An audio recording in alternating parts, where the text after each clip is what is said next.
Hello, and welcome to Real World Leadership, where we're bringing our best selves to life in leadership. I am your host, Susan Johnson, founder of Truth Enterprise Partners, a talent development consulting and coaching firm in the Atlanta area, where we are focused on leadership development, coaching, and diversity and inclusion. Our vision is to inspire a world where authenticity, diversity, and truth are valued.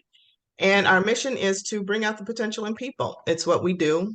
It's what drives us every day, and we hope to bring out the potential in you. So thank you for joining us.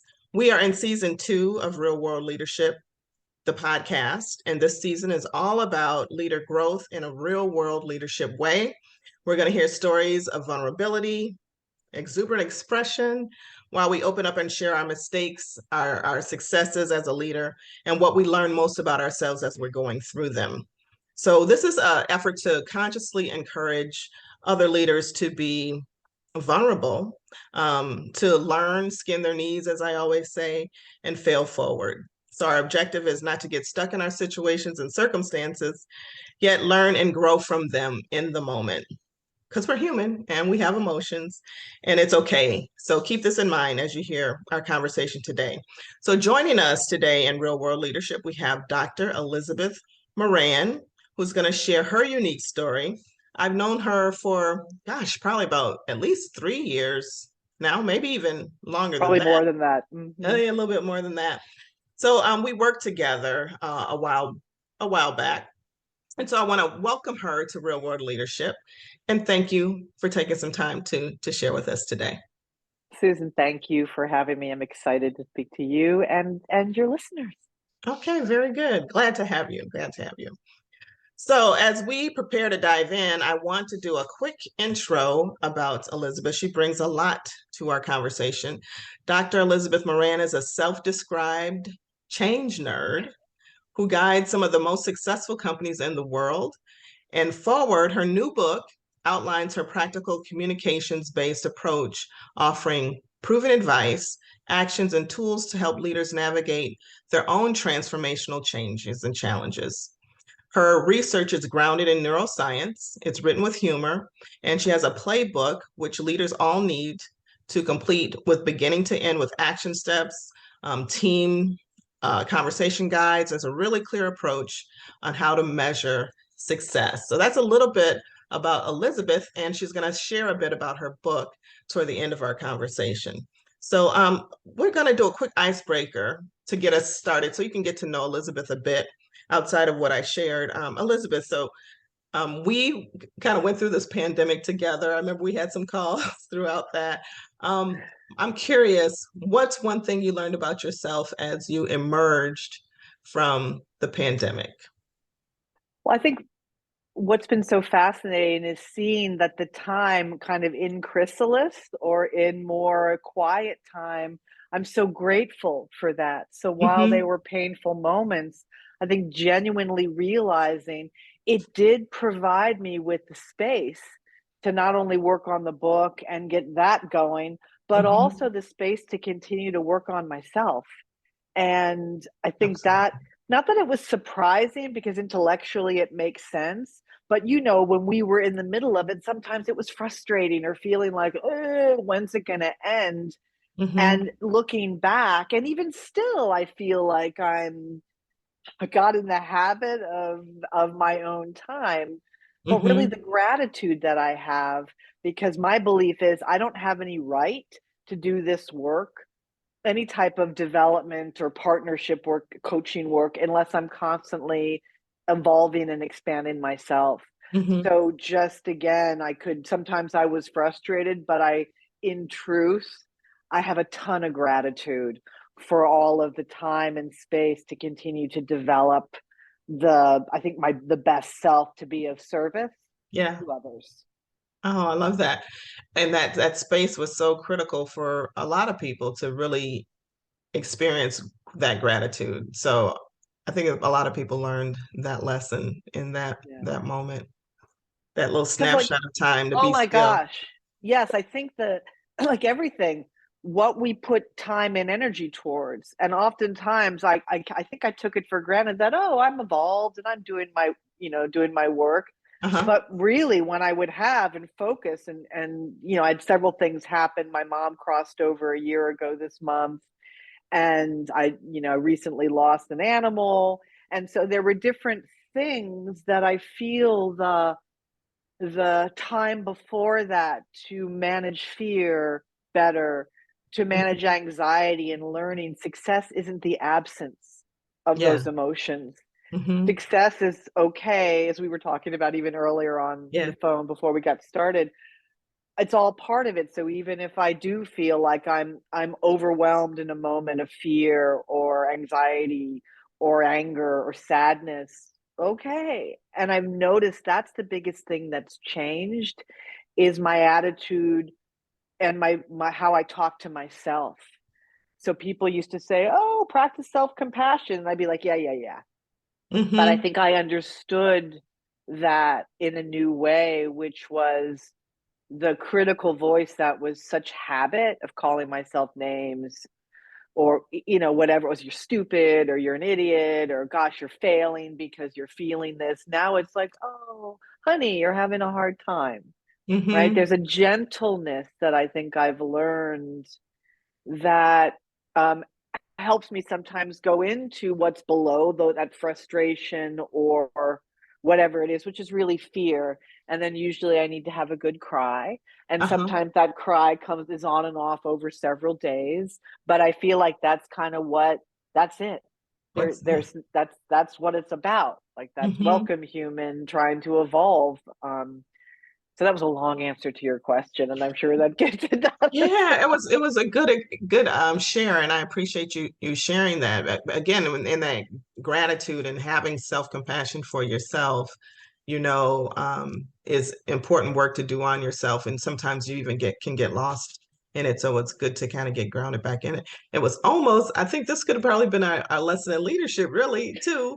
But I know you prepared something to share with our audience related to um something that you may have experienced, whether it was a triumph, something, or sometimes I say epic fails too, and it's always about failing, but failing forward, because we all stumble, we all skin our knees, as I always say as well, and you got to learn in the skinning of the knees. What did I learn from that? So, what did you prepare to share with our audience that you think would be valuable for them as you think about your lesson in leadership? So I'd say, you know, some of I mean, for me, there's no separation of the professional and the personal. So I am who Mhm. I am. Absolutely. So I'd say specifically when I was thinking about this from a leadership perspective, leading a team, Hmm. I think for me, there was somebody who I had hired on my team. Hmm. And I'd say it was both a fail and a success. Okay. Um, this was somebody who had been a friend of mine, Hmm. and I really was excited to have her join the team. And we talked very much upfront about that our friendship was still important, and we felt like we had had enough, I think, experience with each other that we could have a tough conversation or difficult conversation. Okay. So, what I discovered through this was, and I was building a team, it was starting to be a large team, that for me, my essential qualities were really chafing her. And meaning that I'm an extrovert, I talk to think, Hmm. um, and knowing that about myself, I would share ideas, and that could be experienced not only by her, but by other people as I was trying to control or micromanage or solving the problem. Okay. And I didn't realize that. And she and I had conversations, and I got feedback from the whole team. So we sat as a team. Hmm. And so a couple things I learned from that. Mm-hmm. One was, as a leader, even if I felt at times that I was being accused of something or I was being misunderstood, because of the power dynamics, Mm-hmm. what was important was that I just listened and Mm-hmm. and I went first. So I would be the one to apologize first. I'd be the one to try to, I think, make room. And even if I felt like, okay, now this is kind of getting feeling like it's unfair or I'm being attacked, I still was conscious in the moment of Mm-hmm. you can't say that, you can't say that, you can't say that. Is there another way? Is there another way? Because in this moment, as the leader, it's not about your being recognized and your being blah blah blah. It's about trying to provide a space where this person who's already probably feeling vulnerable because of power dynamics and other Mm-hmm. things, how do I try and keep trying to provide what's needed to help this person be their best? Mm-hmm. And so that was a huge lesson for me Uh-huh. about, in the moment when my ego was like, hang on, this is now feeling unfair. I keep trying and trying and trying, and Mm-hmm. it's not good enough, to continue to do that. And then at another time, and figuring out other ways where this, for instance, when we had the whole team come together Mm-hmm. and the team was sharing their feedback, also what was going well and the progress, this person then was able to hear, not from me, but from the other team members, that they weren't experiencing me in the Mm-hmm. same way that this person was. Mm-hmm. So on the one hand, that was helpful.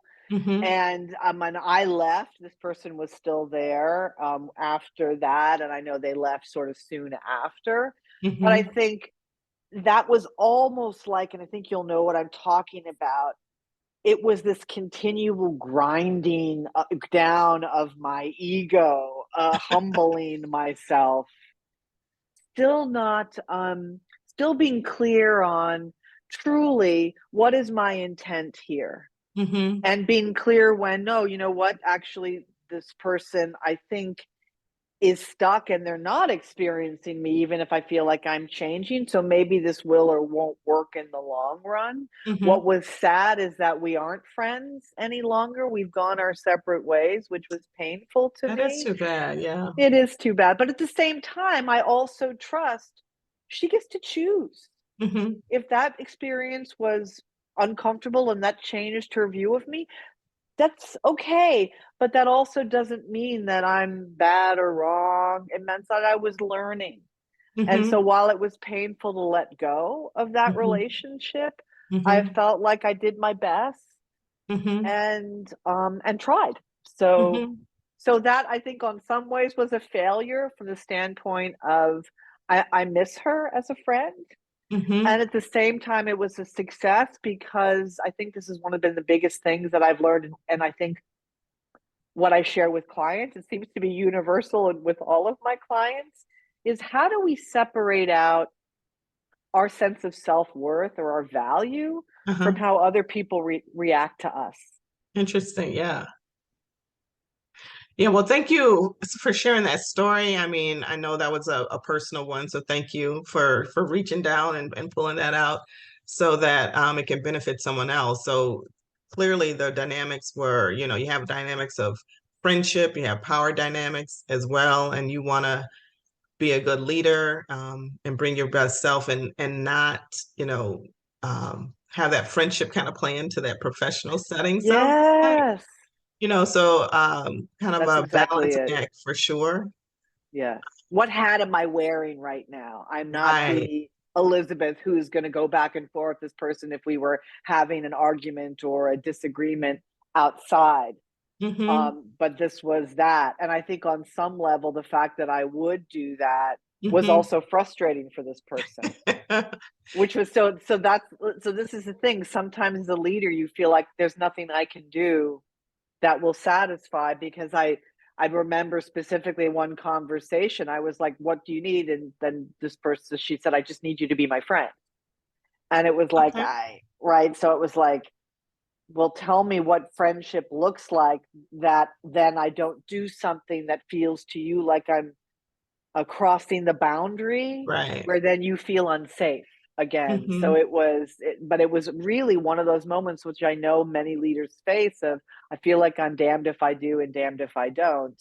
Yes. And yet never forgetting there is an inherent power differential here, Right. that no matter what I say, this Hmm. person still might be feeling vulnerable, and that's my responsibility. I'm not trying to do Right. something to this person, but I am being experienced in a way that is unsafe, Hmm. that is not creating psychological safety, and I Right. need to stay right there.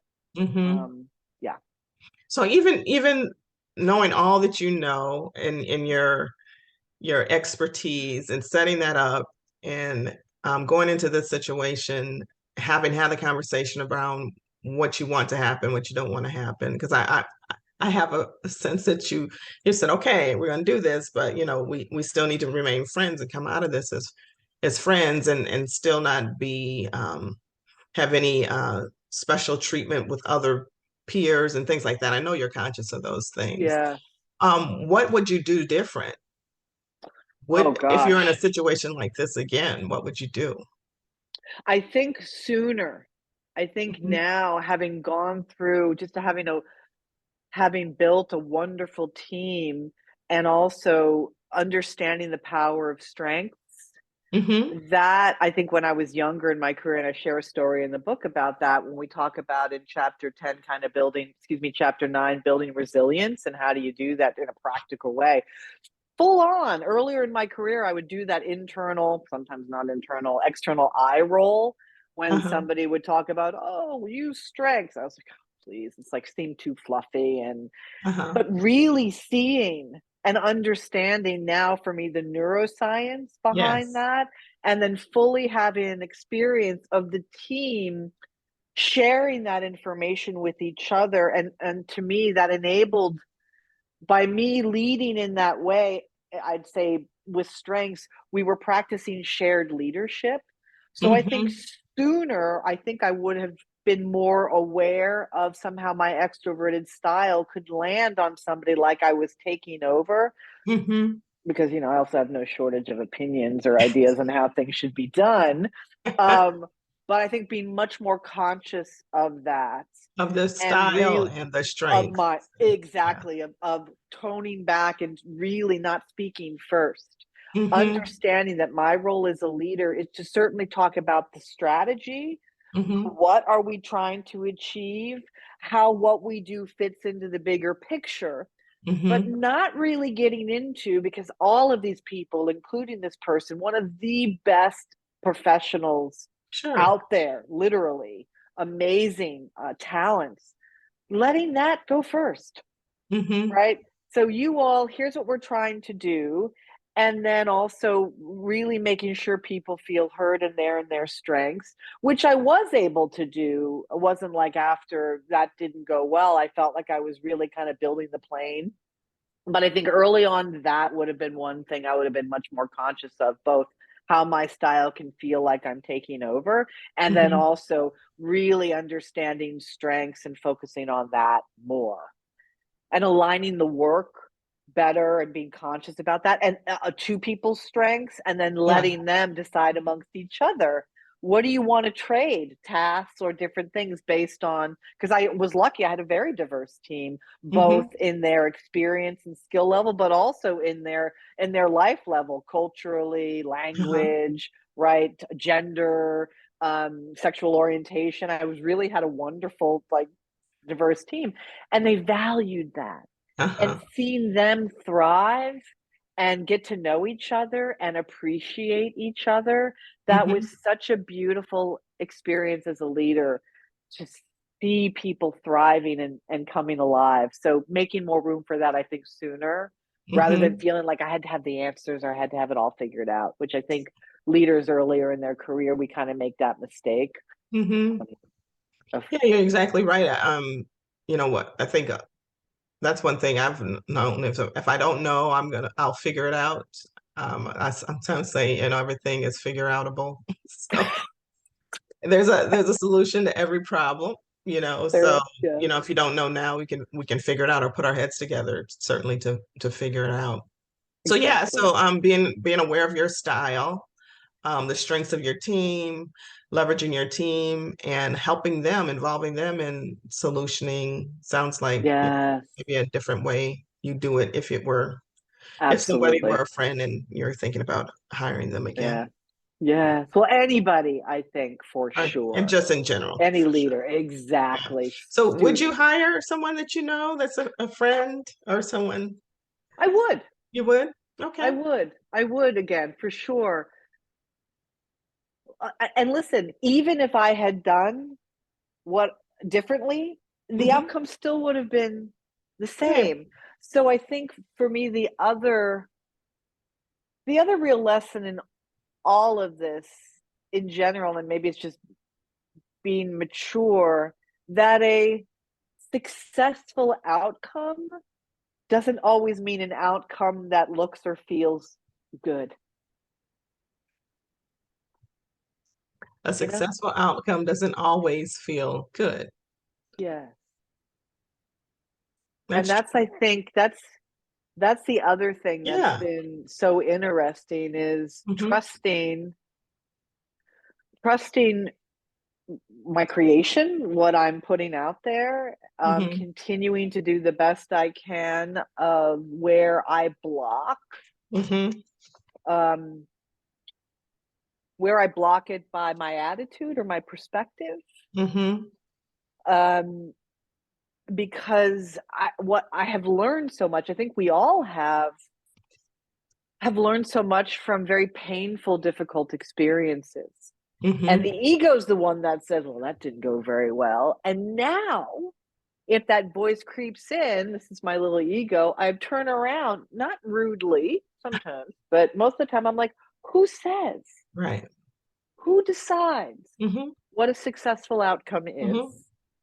Yeah. And whilst I would have loved to have remained friends with this Hmm. person because I miss her, she was she gave me so much laughter and joy and support in some very painful periods of my life. Hmm. I also do know that people grow apart Hmm. and different things happen. Hmm. And how do I trust that outcome and truly forgiving myself and saying I learned, but also at the same time, truly appreciating that experience because of what I did learn. And so, Yes. from that perspective, it's an incredibly successful Hmm. outcome, Yeah. even though there's pain involved in loss. Yeah, I love how you're defining success, right? So again, we might have a mental model of what we think success is, and everything might be perfect, but really, what thing is ever perfect? So it's finding the good in your circumstance or situation. And, Exactly. there are seasons where people are in our lives for sure, you know. Yeah. Sometimes, so they come back around too. You never know. So, You never know. And again, I think this is one of the reasons I've appreciated our conversations uh-huh. because I feel like you have a similar, I mean, you have a similar perspective in what you're doing and Hmm. what is success. And oftentimes, what I'm noticing is externally, what I used to define as Hmm. these are the things if I'm successful, if it looks like this, and I have this, Hmm. and there's no worry about this, and this is what it's like. No, Yeah, it's no, peace.